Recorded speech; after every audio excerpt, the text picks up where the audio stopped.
one of you here today is using your voice to stand up against injustice, against tyranny, against the violation of rights and freedoms. Millions of dollars every single year are being taken from our pockets and used to dismember, decapitate, and disembowel children in the womb, not only across our province, but across this country. And we are here to say enough is enough. We have been silent long enough. We have been ignored long enough. We are here to send a message loud and clear to our provincial government that we will no longer comply with the tyranny of forced taxpayer-funded abortion. For $50 million a year, Ontario can hire over 200 family doctors or 400 nurses. We can purchase 20 MRI machines or provide therapy to an additional 500 autistic children. All these uses of taxpayer dollars would represent genuine areas of healthcare that are life-giving instead of life-ending. The people of Ontario are starting to fight back.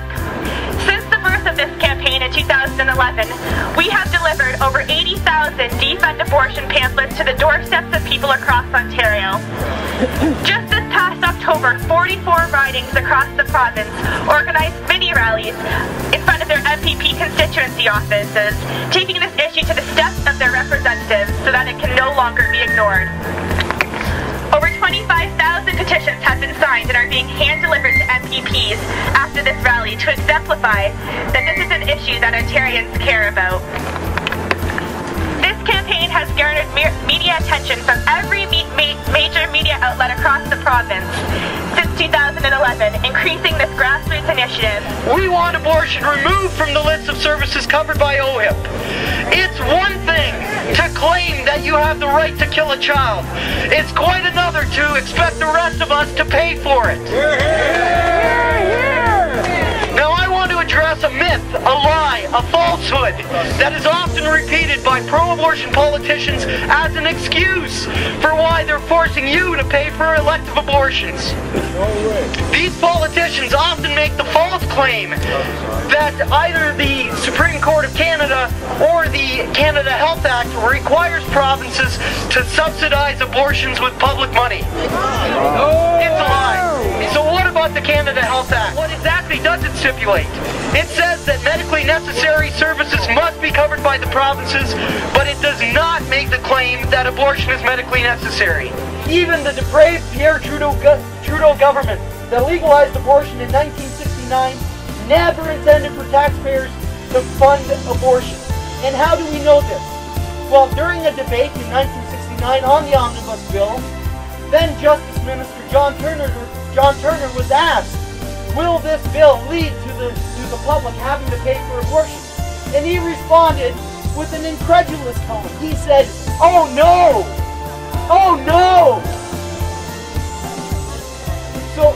So even Pierre Trudeau's Justice Minister who brought in abortion to this country believed that it would never result in paying for abortions.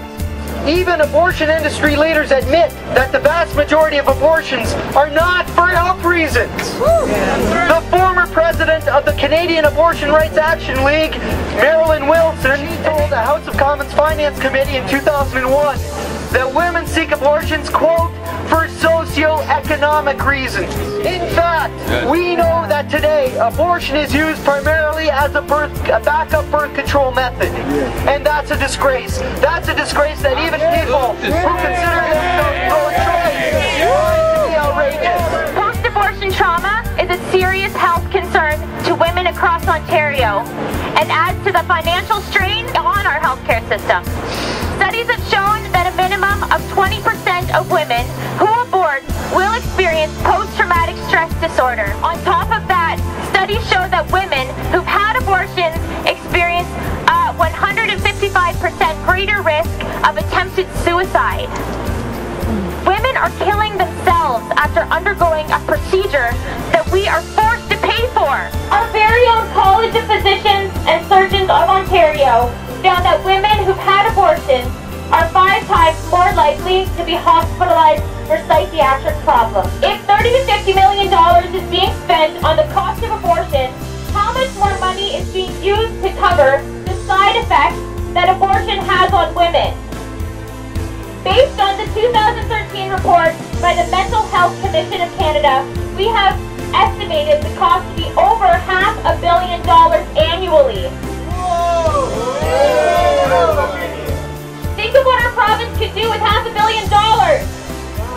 We could hire more nurses, more doctors, we could buy more MRI machines. We could help eliminate wait times in emergency rooms and provide greater funding for the treatment of autistic children. We could actually fund genuine areas of healthcare that are life-giving instead of life-ending. Although defunding abortion will not make this procedure illegal, it will drastically reduce the number of abortions committed in Ontario. So if we want to save our crumbling healthcare system, if we want to save children, if we want to save women, we must continue to fight against taxpayer-funded abortion. The idea of defunding abortion, to a certain degree, if not completely, is more popular than any of the three political parties who are in that building today.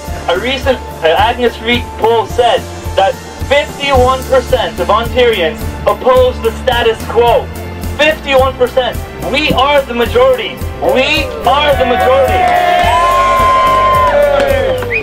The most popular party in there only has 35% support in this province. Abortion is a medically unnecessary procedure that kills a human being. It hurts women and is a financial drain on our healthcare system. 2 years ago, we found out by an Abacus data poll commissioned by Campaign Life Coalition that 90% of Ontarians had no idea that at least $30 million go to fund abortion every single year in this province alone. We have to bring into light what is kept in darkness.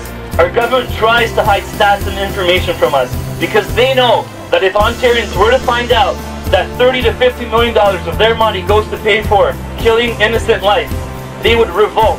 My friends, we live in a province, in a nation that views murder as a constitutional right. One that justifies itself with an attitude that says, if you don't like an abortion, just don't have one. And pay for mine. Laurel Brogdon! Right. Recently called the pro-life stance misogynistic. Misogynistic. Really? What an ignorant thing to say. Either Minister Bolton is ignorant of the meaning of the word, which alludes to being inspired by a hatred of women, or she is ignorant of how abortion affects women.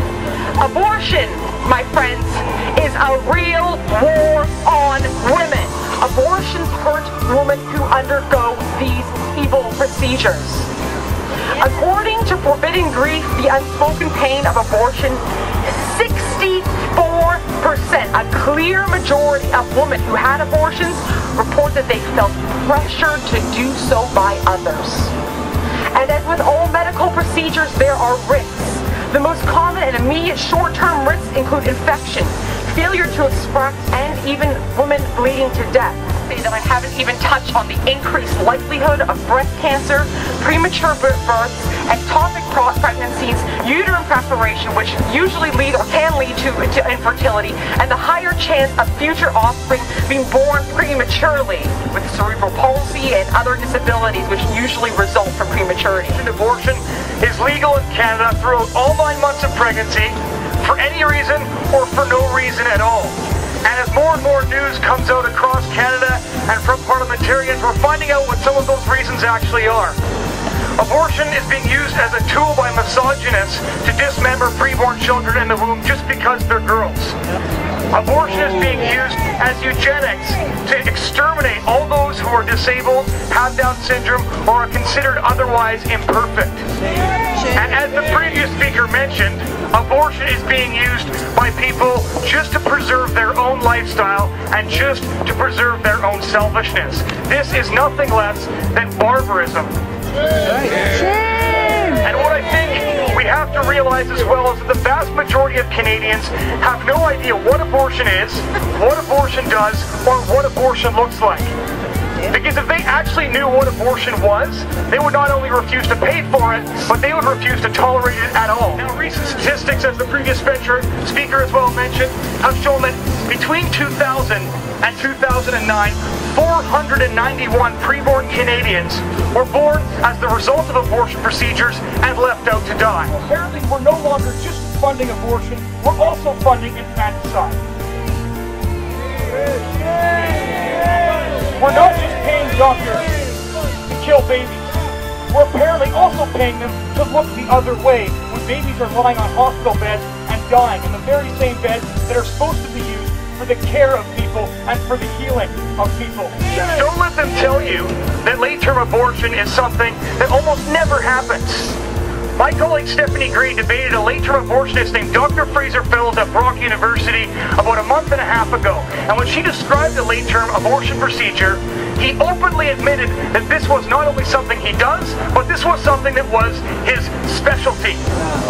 He lives in London, Ontario, and works in London, Ontario, and he was completely unabashed. This, ladies and gentlemen, is what our government endorses and forces us to pay for. Number one, funding abortion is against my religious convictions, and it is against my rights and freedoms according to the Charter of Rights and Freedoms. We should not have to be paying for what we don't believe in. There were 3 times in history when babies' lives were taken for the advantage of others. One was when the Pharaoh wanted to kill all of the firstborn children of Israelites. The second time was when King Herod wanted to kill all the boy children that were born because he was afraid that Jesus Christ would take his throne from him. The third time in history when we have been killing babies for selfish gain is here in the city of Toronto, when babies' lives are being taken because people simply want to have financial advantage. It is wrong, it is immoral, it is against my religious beliefs. We cannot stand to be pushed around by politicians who do not have the courage to stand as you're standing today and take a stand against this immoral act.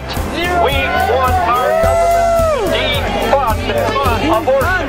The MPPs who are in this house know that you're here. I know they can hear you in there. They know you're here, and they'll know from the media that you are here. But there's another place where each one of you must meet them. Here they're in their own house. Back in the constituency, they're in your house. And we will not continue to fund the killing of unborn children. The funding of abortion will stop when we have enough MPPs to also find that courage.